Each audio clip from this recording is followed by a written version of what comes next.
My channel house wife সন্ধ্যা। নমস্কার বন্ধুরা,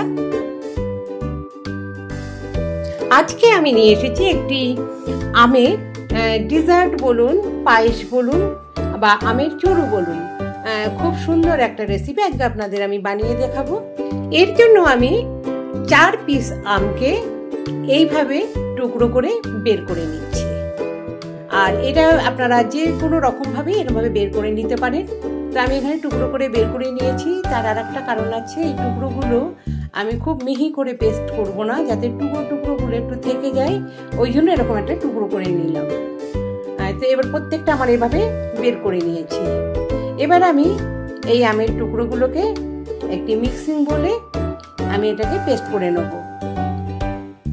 আর এটা আমি প্রথমেই বললাম খুব মিহি করে পেস্ট করব না, একদম একটু দানা দানা থাকবে আমের এই পেস্টগুলো, জাস্ট একবার ঘুরিয়ে ছেড়ে দেবো। এভাবেই আমি এটাকে পেস্ট করে নেব। দেখুন এর মধ্যে এভাবে আমি পেস্ট করে নিয়েছি। আর ভিডিওটা একটু রাতের দিকে তোলা হয়েছে। এবার আমি পেস্টটাকে বের করে নিলাম।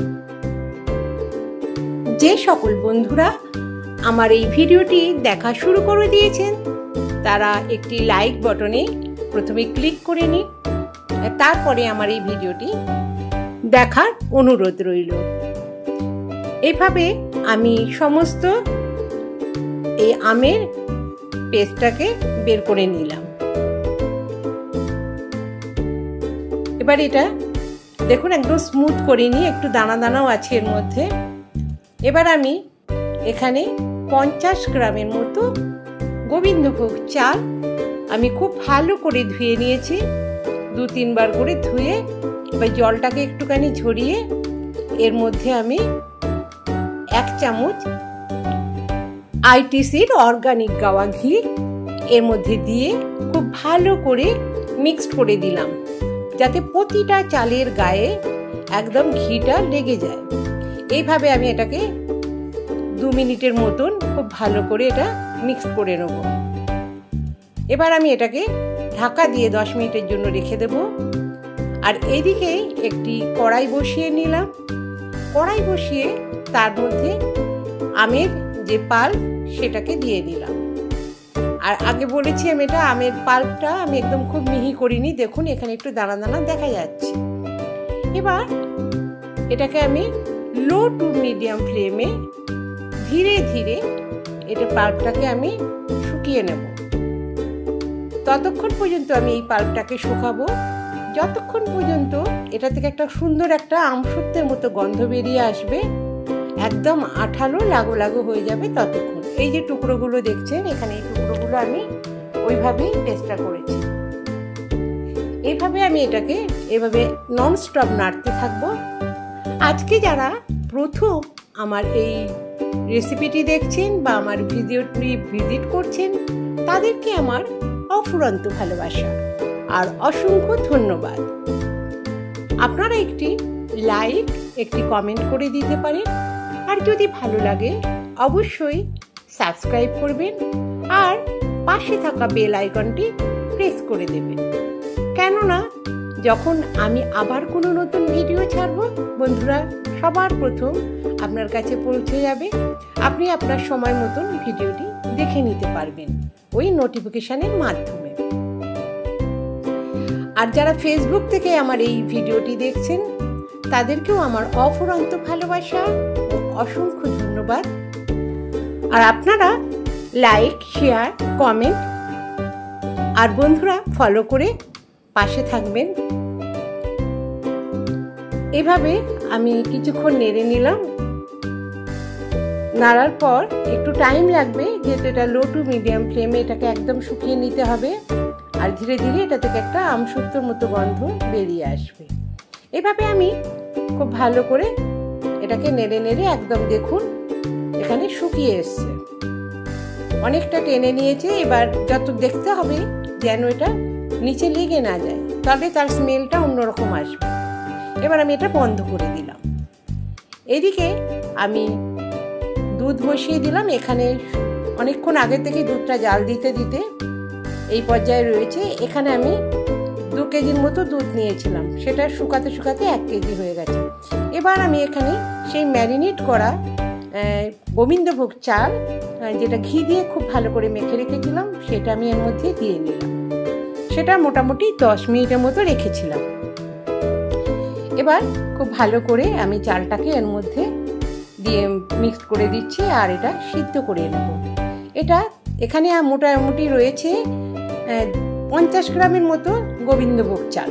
খুব কম পরিমাণে চালটা এখানে দেওয়া হবে, যেহেতু এটা একদম আমের ক্ষীর টাইপের করা হবে, যেটাকে আমরা আমের চুরু বলি। আর আমের ডিজার্ট বলুন, আমের পায়েস বলুন, পায়েস আরেকটু পাতলা হয়, কিন্তু আমি এটা একদম ক্ষীর টাইপের করব, একদম খুব সুস্বাদু হবে খেতে।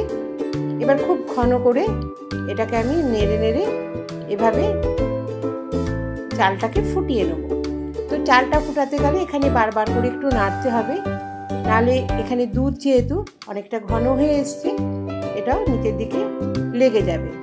তো আমি অপেক্ষা করছি চালটা যখনই ফুটে উঠবে আর মানে একদম সিদ্ধ হয়ে যাবে, গোবিন্দভোগ চাল খুব তাড়াতাড়ি সিদ্ধ হয়ে যায়, তখন আমি আমুলের একটা 10 টাকার প্যাকেট এভাবে মুখটা কেটে নেব আর এই দুধের মধ্যে সেটা মিলিয়ে দেবো। আর খুব সুন্দর একটা গন্ধও বেরিয়ে আসবে এই আমুল দুধের।